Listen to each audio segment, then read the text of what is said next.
Hello and welcome to Video Game Trader TV. On today's totally radical episode, we bring you the history behind Zonix and Double Ender cartridges.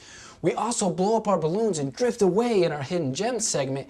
And we revisit all your beloved video games turned cartoons. All this, much more, right here on Video Game Trader TV.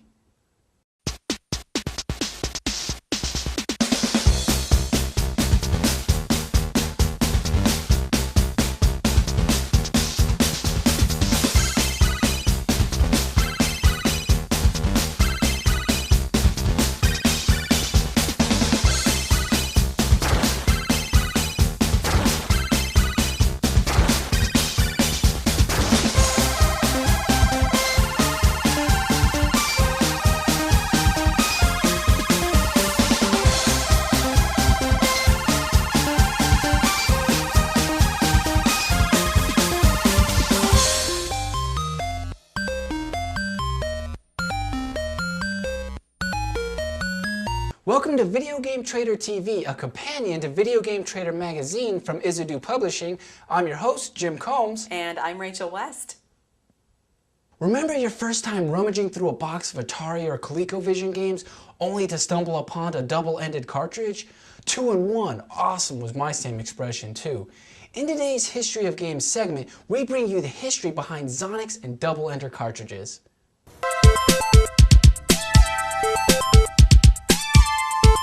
Alright kiddies, it's that part of the show where you have to leave the room. We are going to get X-rated. Okay, so maybe you can stay if you want to learn some history about Double Ender cartridges.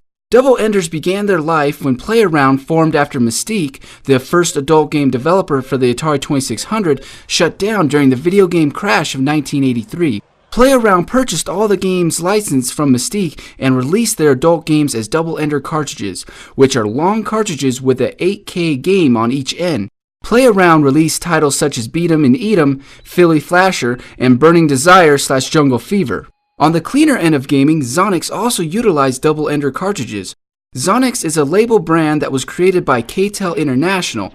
K-Tel International was founded in 1965 by Philip Kives, specializing in compilation music albums. Wanting to venture into the video game business, K-Tel created their subdivision Zonix. This new division was created by Mickey Elfenbein, K-Tel Executive Vice President, and Donald M. Thompson, Director of Product Development for the company's Consumer Electronics Division. Zonix took a market research approach to their games, putting in $2 million of market research a game and finding out which of their games appealed to gamers, matching each game's appeal on both ends of the cartridge. For example, if a game had a male appeal like with Chuck Norris Super Kicks, the other end would feature another male appealing game such as Artillery Duel. As a fun side note, Chuck Norris worked closely with the development team, approving the storyboards and helped with the research. Under the Zonix label, K-Tel released several Double Ender cartridges for the Atari 2600, Commodore 64, the VIC-20, and ColecoVision, including Chuck Norris Super Kicks / Artillery Duel, Motocross Racer / Tomark the Barbarian, and Robin Hood / Sir Lancelot. In Chuck Norris Super Kicks, you play as the ass-kicking martial artist himself, delivering some Texas Ranger justice to baddies on your quest to rescue an important leader held hostage. Flip your cartridge over for some Artillery Duel. In this awesome game, you man a cannon at the bottom of the screen shooting airborne invaders, very similar in fashion to classics like Missile Command.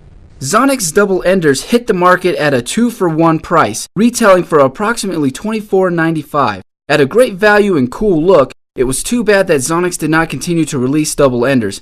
Instead, they started releasing the Double Ender titles individually, as well as some new titles.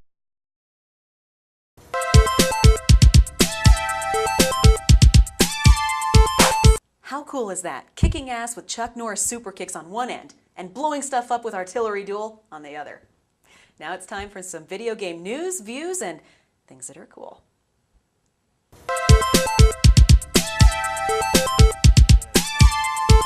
Well, in today's gaming news, views, and things that are cool, with hundreds and hundreds of awesome games to choose from and many more being produced, the PlayStation 2 is still really going strong. Now is as good a time as any to pick up a PS2. Now get this, Sony has announced a $30 price drop for the system. You can buy a brand new PS2 for the awesome price, get this, of just $99.99 on April 1st. And that is no April Fool's joke.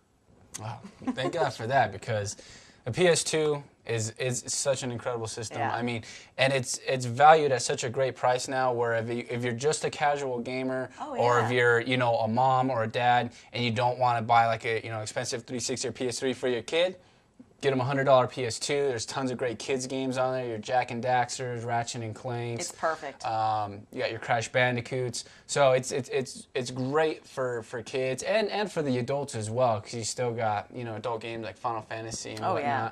So definitely jump on this price drop on the PS2. If you're anything like me, then you can't get enough of video game history books. Well, exciting news. Coming March 27, 2009, Focal Press is releasing Vintage Games, an insider look at the history of Grand Theft Auto, Super Mario, and the most influential games of all time. It's written by Bill Loguidice and Matt Barton. Now, this book takes you back to classics like Karate Champ and Sonic the Hedgehog, all the way to games like The Sims, exploring what made these games the amazing classics that they are today. Now, I'm a big Sims fan. That's pretty cool. Oh, definitely. They put this all together. Yeah, it'll go into the history behind it. It'll talk about Will Wright, the genius behind The Sims, and of course Sonic the Hedgehog, and talking about Yuji Naka-san, the creator, and giving you all kinds of inside info on these games, and really the development behind them and why they're such classics that they are it's today. because they're awesome. Oh, absolutely, yeah. For no other reason than that, they are. They're just awesome and childhood memories. So Exactly. It's a colorful book, and definitely be sure to pick it up.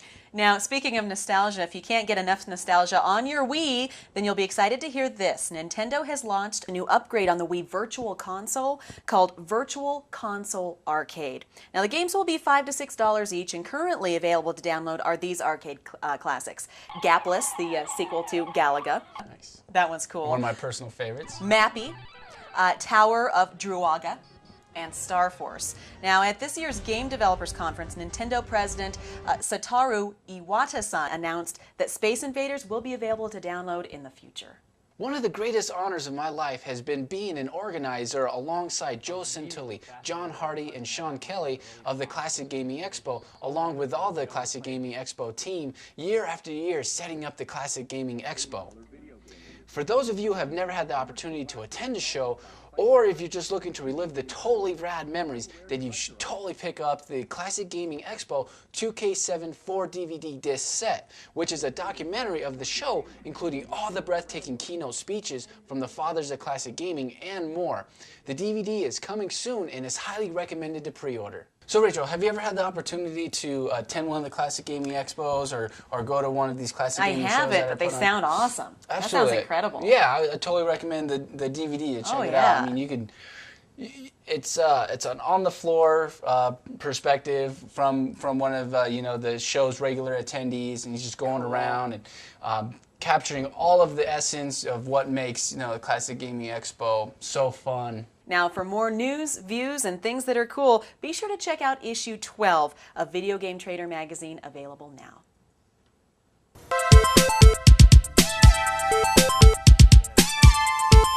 Ever wanted to learn more about your favorite video game characters? Well, now you can with our video game character database. On this episode, we take a look at the coolest, funkiest extraterrestrials to land on planet Earth, ToeJam and Earl.